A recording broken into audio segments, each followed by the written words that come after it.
group them that way, and then other custom tags I'll use is I'll use like seller, so that I can email just the sellers in my database. If something comes up and it's outside of my 33 touch, like views for accessory dwelling units or whatever, I'll put that. I can just pull up all my sellers and email them. And so same thing with buyers. So I do a buyer tag, and then I'll do a lead tag. I'll do a hot lead or like a pipeline tag. So a pipeline for me would be maybe 20 people in my database where we have a great connection. I'm fairly certain they're going to use me and they're selling in the next 12 months. I'll put them in there so I can have a constant view on that and not forget about anybody. You should be setting reminders, but for me it does help when I can be like, boom, 20 people, I'm going to close these deals. I just need to make sure I don't drop the ball on any of them. And then I'll group them like 0 to 6 month, 6 to 12 month, 12 to 24 month also. And then occasionally I'll just go through all of those and make sure I'm moving people. If they're in the 12 to 24 month, and now they're 8 months out, I'll move them to my 6 to 12 months, something like that. So the more you can create custom tags in your database, the better off you're going to be in order to actually search people up later. And then, let's see. Everybody know how to do that, by the way? Create tags and all that command. Okay. Cool.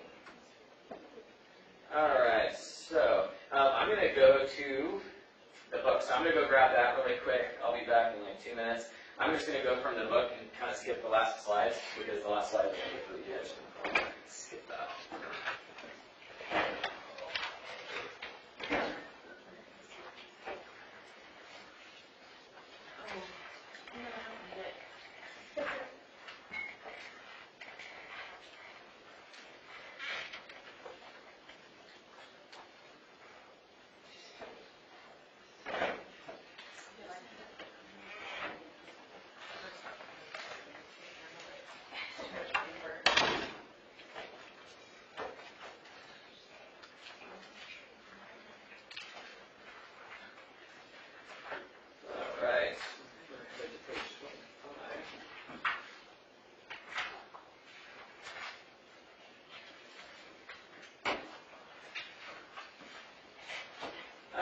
Talk about groups.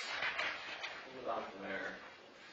So qualifying. When you're talking to the leads, especially when it's a lead, make sure that you're asking the right questions to qualify whether they're actually a motivated seller or a motivated buyer versus somebody that might just be asking questions about the market. So if they're talking about selling, I'm going to ask them what their time frame is. We're on page 26, by the way. I'll ask them to talk about when you need to get your new home, what's your time frame to sell. That's going to really change how your marketing toward them goes. Where are you going? When you need to be there?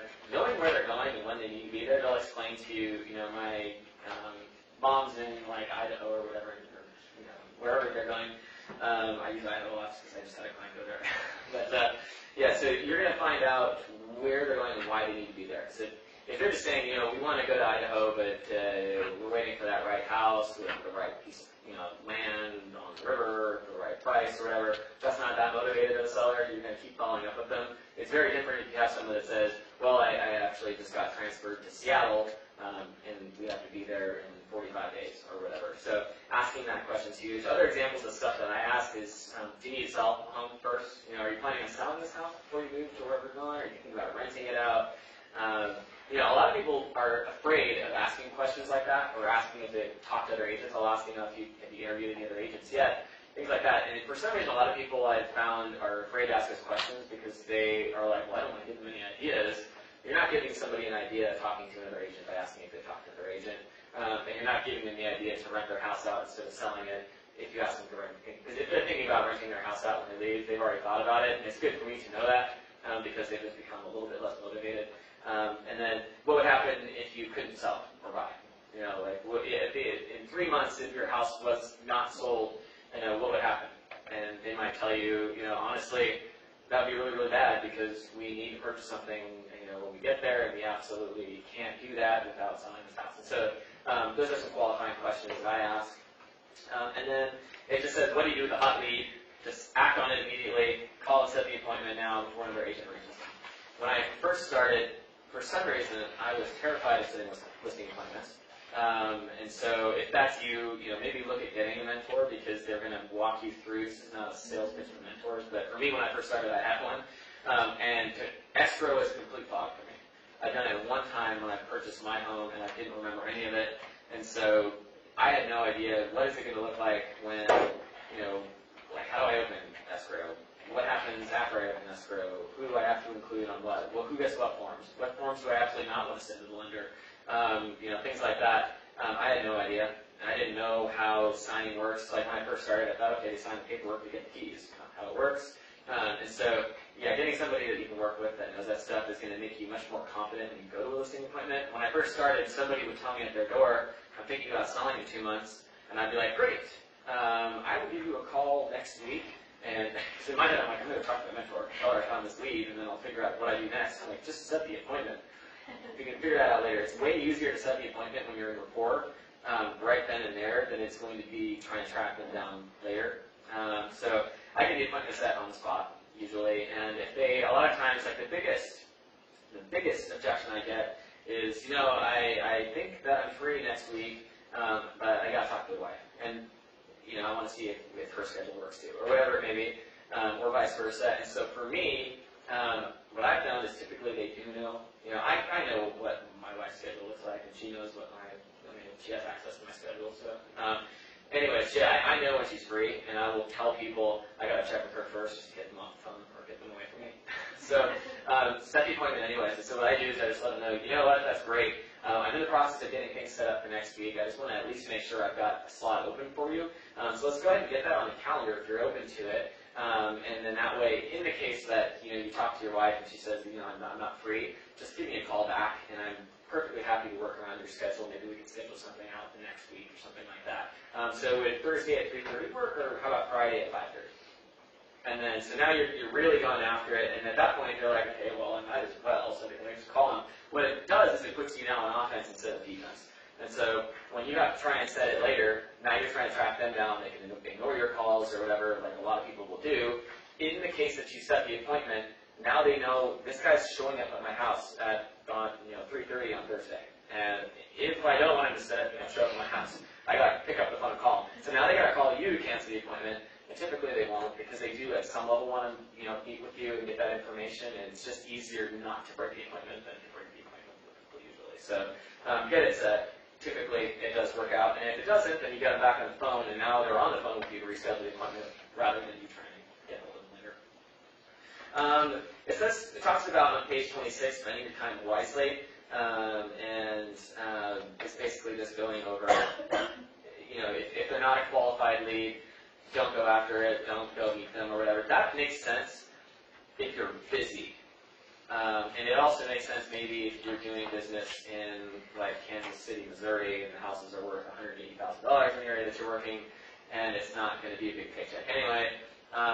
That might make more sense if you're having to close 40 deals to 60 deals a year or something just to make ends meet. Here, you can sell 5 houses in a year and make, well over $100,000. So, for me, I'm going to go to those appointments because we do just because of, the fact that the houses are so expensive here, I'm finding that it's just going to take,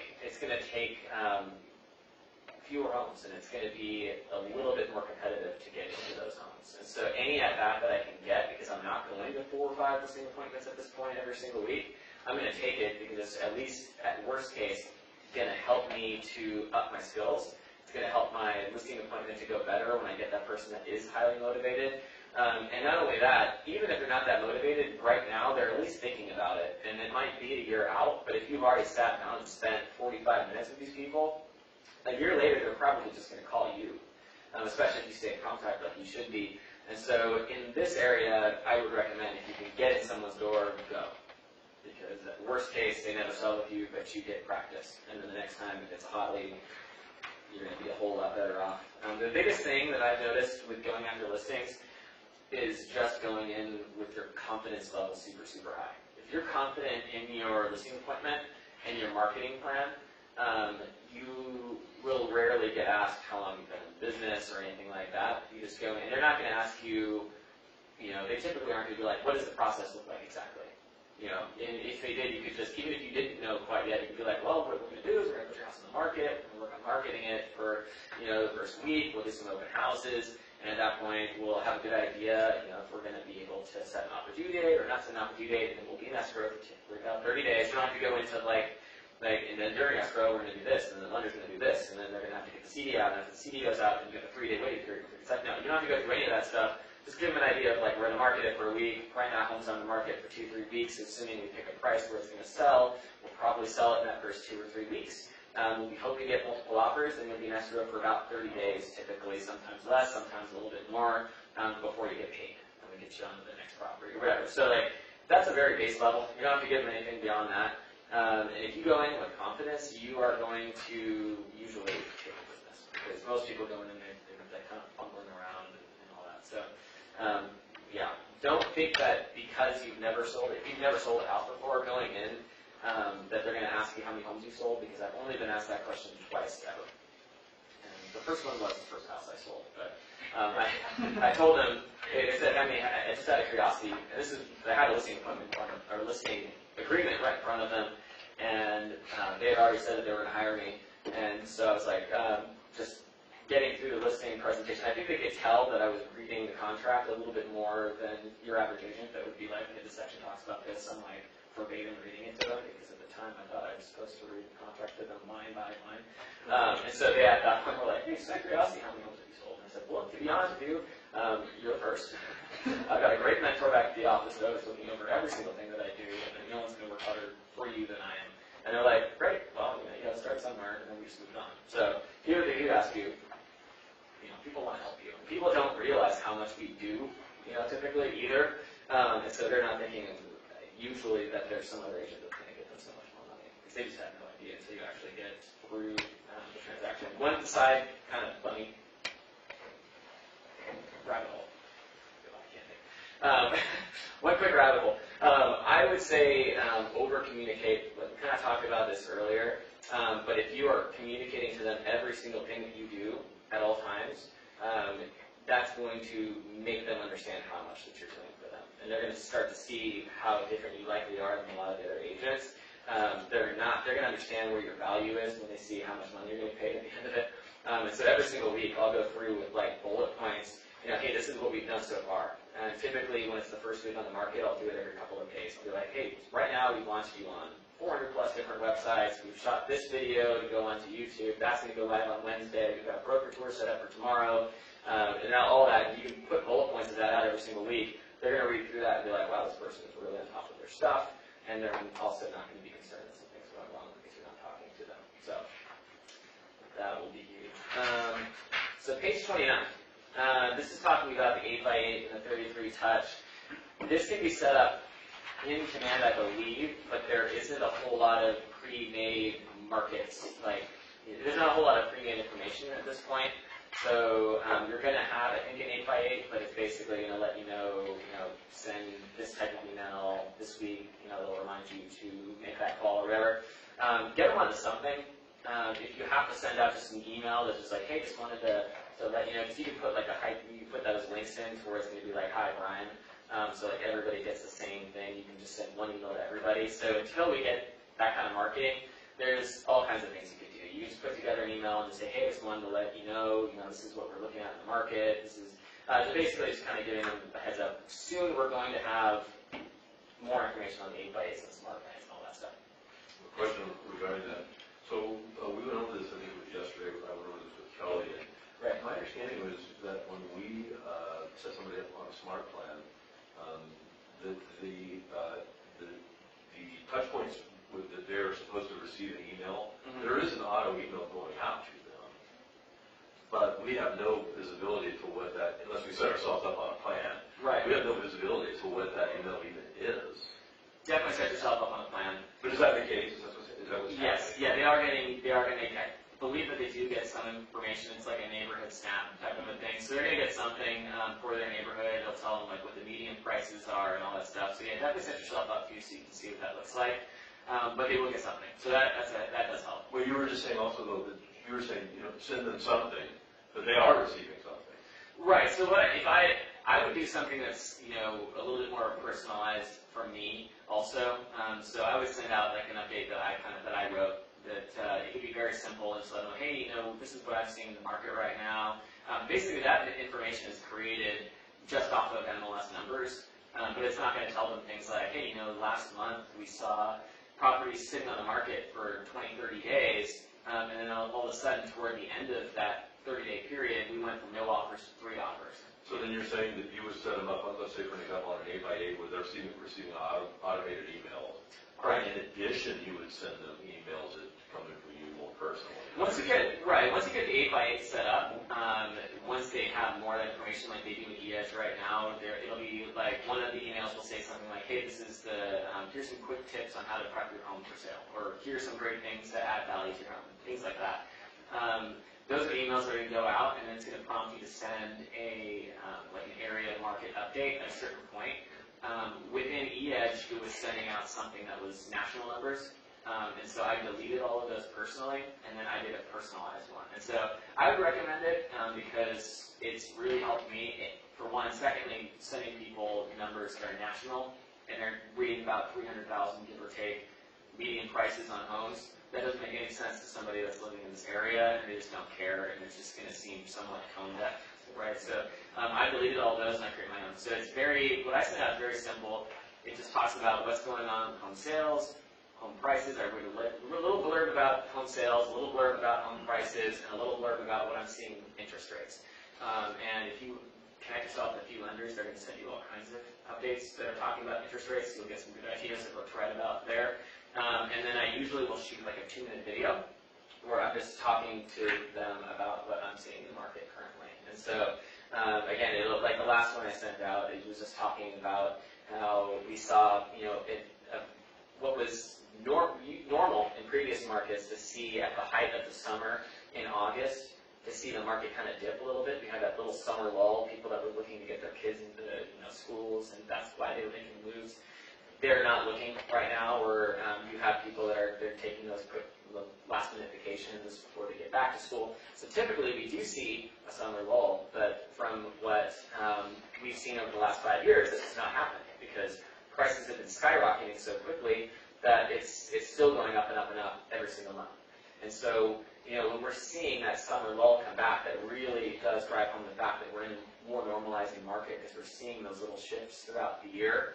And what I will also tell you is, at the same time, the market still leads towards the seller, so things are selling, if they're priced correctly, usually within 2 or 3 weeks. We are still seeing some multiple offer situations, so it's great if you're a seller, and if you're a buyer, we're seeing people get in with VA loans with 0% down. We're seeing people get in with FHA loans with, 3-5% down. So it's a better market really for everybody. So it's like just me talking like that for like 2 minutes every month. And it just gets my voice and my face back in front of them. They can connect that with when they met me on their doorstep, right? And so it just kind of all builds from there. So you don't have to go into that much detail, and then anything else I do, I don't put nearly as much thought in. I use things like copy and paste. I think that's the website where it's just some simple information about picking real estate agents and things like that. I'll just copy and paste that into an email. One thing I found, because I used to spend like 2-3 hours every single week writing a blog and putting the blogs on my website and linking that to social media, and none of my even close friends were reading those blogs. So at one point I was like, hey, wondering, what would I need to put out that would interest you? And what they told me is like, well, I see them pop up, but I just figured it was kind of something that was, you're just kind of copying a link to some other article or whatever. Nobody even realized that I was writing them. And so at that point I realized, okay, I'm spending a whole lot of time doing this. And people that are interested in buying or selling, they're reading them, but nobody really cares or knows that I'm writing them. And so content consistency is going to be so much more important than content. Great point. So where are you curating your content from? So for my market analysis, for my market thing that I send out every month with that quick video, it's just, for me, it's what I'm seeing with my listings typically, and that's part of my script to just let people know. I look at the market, a lot of my clients are in this area, so the fact that I list a lot in the neighborhood, I'm able to keep a great pulse on what's going on in the market. And based on what we're seeing as a whole and how my listings are reacting to the market, I can let people know what direction it looks like or feels like things are moving right now. If you haven't sold houses yet in that neighborhood, which I did, when I first started, I hadn't sold any houses, I was just letting them know, I spend a lot of time looking at the stats every month about what's going on as a whole in this neighborhood, and what I'd love to do is send an email that just explains what direction it looks like the market's headed based on that, and I was getting that information just from looking at the stats on the MLS and going to those meetings. Right, I mean, you're essentially writing this stuff. Right, but it's not a lot. It's just, it's like this, it's maybe 8 sentences about what the, home sales between September to October, what the price differences were between September, October, and what we kind of felt as far as, the market is concerned. And then usually I'll just paraphrase something that the lender sent me, the interest rates. And this is a quick video, which could be really, really short. So that's what I do. However, KW is also coming out with some great resources that you can fully automate. That's the only thing that I send out that's not, unless I'm sitting at like an open house invite. But outside of that stuff, the more automated my system can be, the better. Because if you've got good open rates, you're looking at 20 to 25% open rate. Everybody else is just seeing your name and deleting it. Most of the people that are clicking on it are clicking on it. Some of them are clicking on it just to stop it from looking like an email that they haven't read yet, which is what I do. Or some of them are actually reading it. But regardless, you're getting into their inbox and they're seeing their name constantly. That's the biggest thing. So the content is not going to be nearly as important as the consistency. Different things you can send out, market, if you want to get more involved in what you're sending out, especially with your farm, you can do market updates, you can do event schedules, you can do activity in the neighborhood, different relevant news that's happening in the neighborhood, can show that you're on top of things. Like recently, a couple of years ago, I did something in Los Paseos about the cameras they were putting up. Do you think it's a good idea? Do you think it's a bad idea? Give me a call. I'd love to hear what your opinion is on it, type of a thing. Because a lot of people were saying, yeah, it's going to make the area safer. And some people were like, I think it's going to reduce our property values because it makes us look like a dangerous neighborhood. So just having those conversations with people was, it was good. So just relevant news is great. We already kind of talked about the 8x8s and 33 touches. Okay, so I'm going to kind of jump out of this book now. And I'm going to jump into what my marketing plan looks like.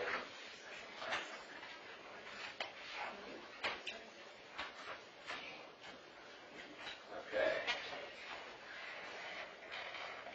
So any questions about what we've gone over so far?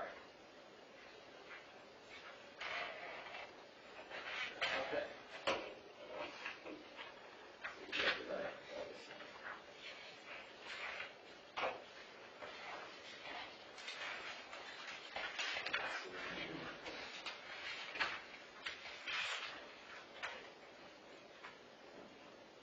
Here we go.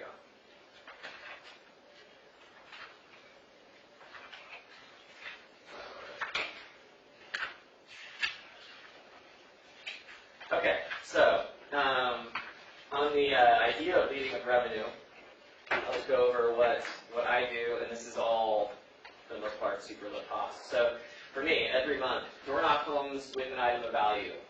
So if they're not in your database, just do your best to get the information so you can have drip campaigns. I'll share with anybody that's interested in scripts that I use for that. And then, that could be your neighborhood updates, market updates, newsletters, seasonal gifts. So if it's your farming area and you're there every single month, a lot of people do scratchers and stuff, like a dollar scratcher for St. Patrick's Day, or do the flags for 4th of July, or that kind of stuff.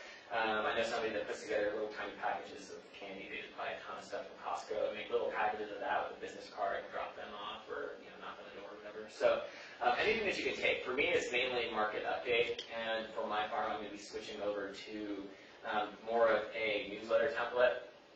Whatever you do, just make sure it's something that's easy to reproduce. So my market updates are super easy because I just plug in new numbers every month, essentially, and then I write a new little blurb on there about what's going on in the market quarterly, unless something's changed drastically more quickly than that.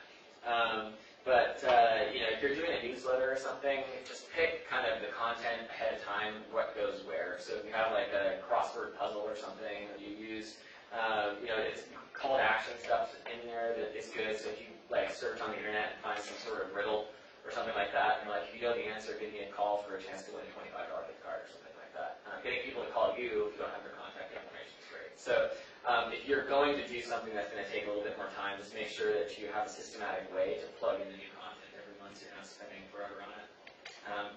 So that's every month. So if you're in the same farm every single month, I would say pick 500, 700 homes or whatever that you can do every single month, And then outside of that would be more your cold door knocking. You're going to the neighborhood again like every 3-4 months or so.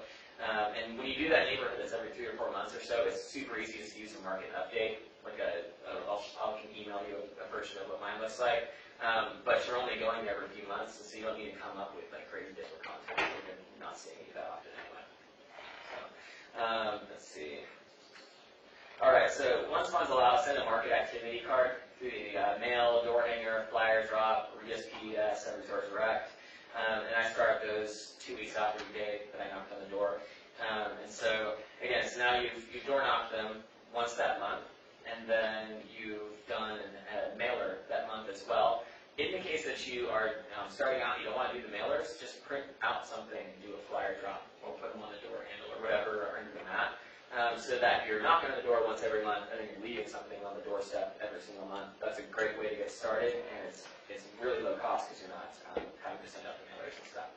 So when you get the information, add everybody to an 8x8 campaign, and we've already kind of talked about the importance of that, including 1 to 2 calls within that in order to have those reconnections. And then once you get done with that 8x8 campaign, actually, I'll back up a little bit, because I don't know if this is later in the slide. Once I get their information, they're going to get an email from me the next day. And so once somebody gives me their phone number and email address, I'm going to add them to my database the next morning, and I'm going to email them then, just saying, hey, thanks so much for your time. It was great to meet you yesterday. This is my email address. If you ever need anything, you can get me here, or you can give me a call, shoot me a text. I'd be happy to help. And so I'll do that the next day, because that way they've already kind of started to forget about me, right? And then I pop back in for that again. And then in the case that, essentially, like right after that, with the handwritten card, we talked about how I will send that out to anybody that's opened the door, picked up the phone, or whatever. That's going to go out 7 days after I send the email. So outside of that, everything's 8x8, 33 touch, quarterly call plan. I just like to do that extra step the first week. And so again, they're meeting me on the doorstep. The next day they get the email, start to forget about me again. All of a sudden they get the handwritten card with my business card in it. They're going to open that. I've already made an impact at that point, and then they're in an 8x8. They're going to go directly into the 33 touch campaign. ES did this. I think Command's going to be doing this soon, to where you can set it up to where anybody that was in your 8x8 drops into your 33 touch without you having to do anything. And so for the first 14 months, you don't have to remember to do anything at all with them. And then you put them on U33 touch the next year.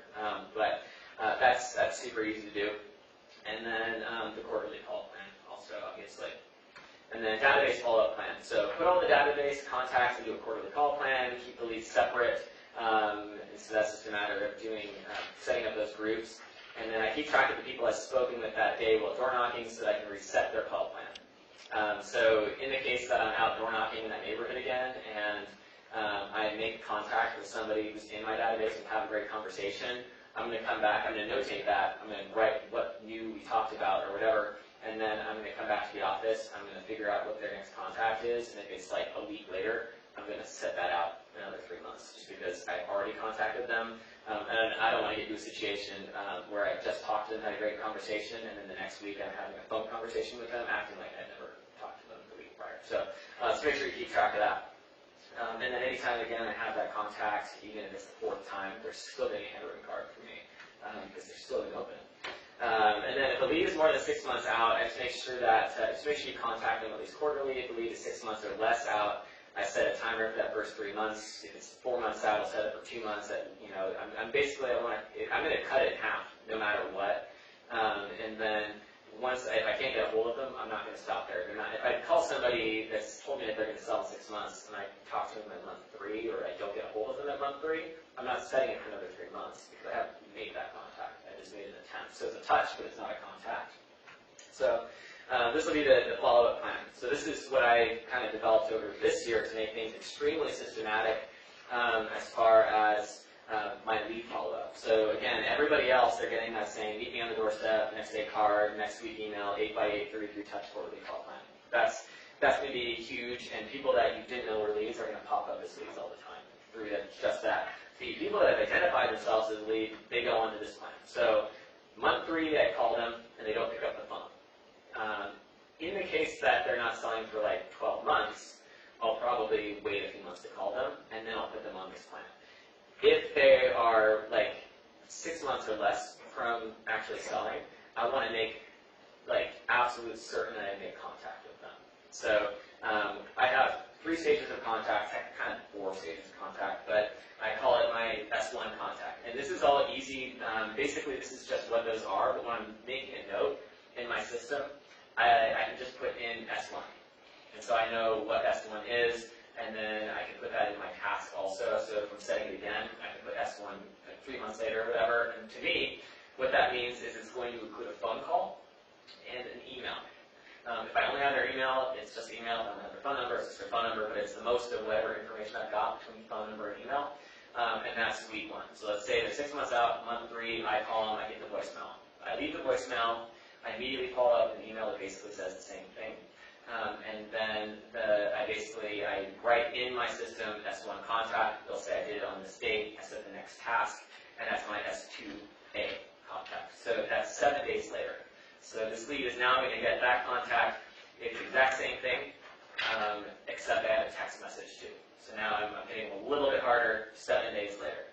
If they don't, at that point, if they still haven't picked up the phone, so I've done the voicemail, email, text, then I go and I do S2B, which is 7 days later. It's just the exact same thing. So at this point, week 1, they've gotten that email and phone and voicemail from me. Week 2, they've gotten the same thing plus a text. Week 3, they've gotten, at that point, at week 3, they're like, okay, this guy's going to keep calling me. And if they're like not going to sell for a year, they're probably going to, at this point, pick up the phone and just let you know, hey, thanks so much for your calls. I really appreciate it. That's literally the voicemail or the phone call I get all the time. It's almost never, do follow up a lot. And if they do say something like that, I just flip it around and say, you know what, I know sometimes it feels like I'm following up a lot. I just want to make sure that I'm not letting anything fall through the cracks. I'm thinking about you. And just know this, you need an agent that is that aggressive in a market like we're in here in the Bay Area. And so, that kind of follow-up is not going to stop with you. The second you decide to work with me, if you should do that, this is just going to get turned directly around on the buyer's agents, or whatever it is. If you're working with the buyer, you just swap that, obviously. But I'm going to do the same kind of follow-up with their agents, with the clients that see the house to make sure that they get this sold. And so basically you're just showing them, like, what I'm doing right now is actually to your benefit. But I've only gotten that effect like once or twice, so not a big deal there. Typically they're just going to apologize for avoiding you. And that's fine. If they're avoiding you, they don't need you yet. But I'll still keep following up with them until they stop avoiding me, because usually when they pick up the phone, they're either ready to talk to me, or they will reset my timeline for them. And so that's S2B, and then there's S3. So this is just, S3 just means pop by. So basically, four weeks in a row, I've now reached out to them, ending with a pop by, which for me, doing door knocking, is one of the most effective, because, again, if they answered the door before, the kind of person that answers the door, maybe they don't like to respond to phone calls, and then I can figure out what's going on, reset the timer, or set the listing appointment, or whatever it may be. And if they don't, if I don't get them then, I just leave something there, a business card, a handout for what's going on in the market, and I just write something like, sorry I missed you, I'll put their name on it, I'll sign it with my name, and that's actually gotten me business too. People get back to their house and they call me immediately. So, yeah. And then if at any point contact is made, reestablish the timeline to find out if there are any other questions they have. And so, again, if they're telling you that they're going to sell a few months out, in your 8x8, you should be calling them in the first few weeks anyway. But make sure that you at least make contact with them within the first few months. Like they say 6, but every single time. I can't tell you how many times people tell me you're out, and all of a sudden I check the MLS and they're sold. So that's my follow-up plan. And all of that, you can do that through Command already outside of Smart Plan content, so you just kind of have to supplement that a little bit in the interim. So that's. Can you email that deck? Yeah, absolutely. I'll email that. I can email that slideshow to everybody. Make sure you can sign in, and then raise your hand if you're interested if you want any of the scripts for door knocking, marketing plans, or anything. Okay, so I'll just send it to everybody. Okay, so obviously we're a little bit early, so any questions for me at this point? Anything you want to go over, talk about? What did you use for your drip email campaigns before you had access to Command? So before I was at eEdge, and so eEdge had already put together marketing plans, so it would be like, did you know that baking soda can get out anything? Like stuff like that. And or it'd be like, a great way to winterize your house. Obviously I wasn't sending, I deleted that one. But they have a whole lot of stuff like that where you can go through and be like, I don't really like this one, it doesn't fit this area, I'm going to plop this one in there. For the market update, I don't like that it's national, so instead of having a market update, I would just put in a reminder to create a market update myself and send it out on that day. And Command is getting there too. It's just we don't have the content yet. So, Right. yeah. But at least getting on a quarterly call plan and sending out emails to everybody. And you can do that already. So, anything else? All good. Yeah. Sorry, we ended up a little bit early today, but can't really.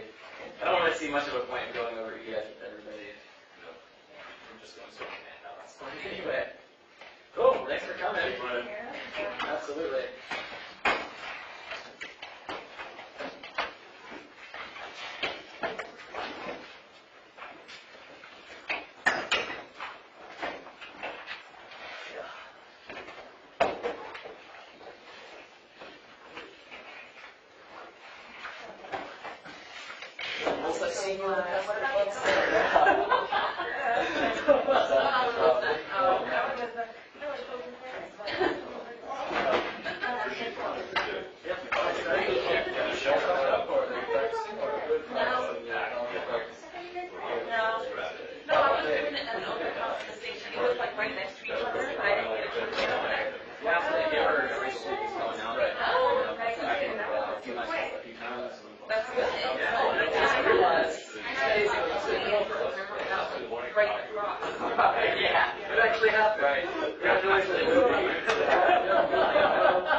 No problem.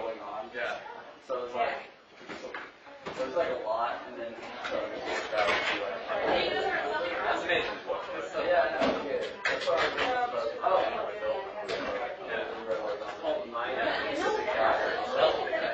you're right. I was literally right in front of you. And then I'm sorry. We were waiting for a third yet.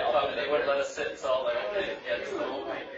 Okay, so for that, if you just Google, no, I figured you were doing your own thing, and I don't like to part your own. It's like part 7, yeah. It's not Google Maps, it's my Maps. If I click on this one here, actually that one might work, but if you just go to Google Maps, you can't edit it. But if I click on this one, this is my maps here. Oh, electrically? Yeah. And then you can save all the kinds of maps. So if you do this, make sure they're all on one.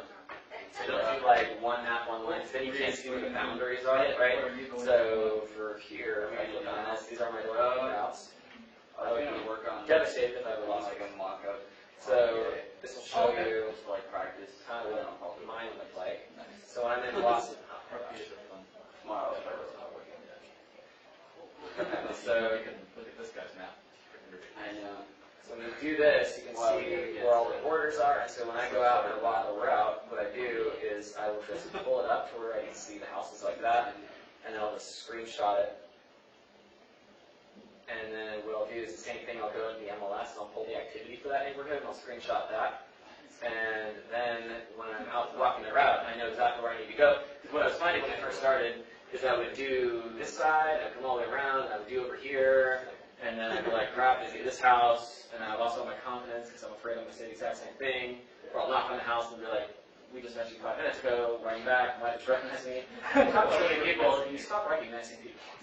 Unfortunately. So this will tell you exactly where to go, and then if you take the same area on the MLS and you pull that activity, that way when you're walking on the street, you see a for sale sign, you can just pull up your phone really quick and you can see, okay, the house on the market for 35 days. It's listed at 1.199 million. And then when you get to this house and somebody's like, hey, what's going on with the house up the street, you can be like, hey, it's been on the market for 35 days. They have it listed just under $1.2 million. Typically, we see costs on the market for that long. It means that there's probably a pricing issue. I wouldn't be surprised if we see a reduction in price at some point. And you just sound like an expert.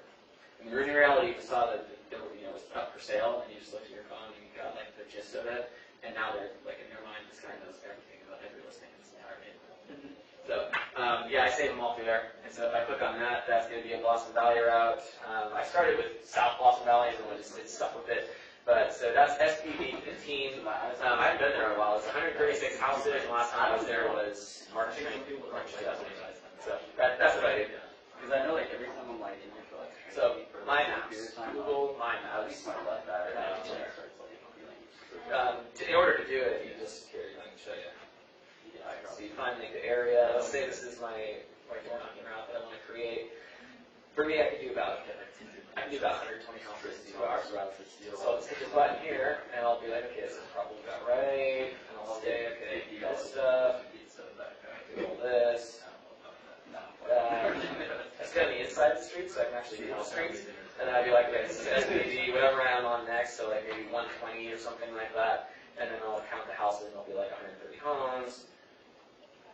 And then when I walk the route, like today, I'd be putting down, I would just put down October 9th, 19, and then I would save it for whatever color is associated with quarter 4. And that way in quarter 1, I can look at an aerial view and be like, that's blue, or whatever color,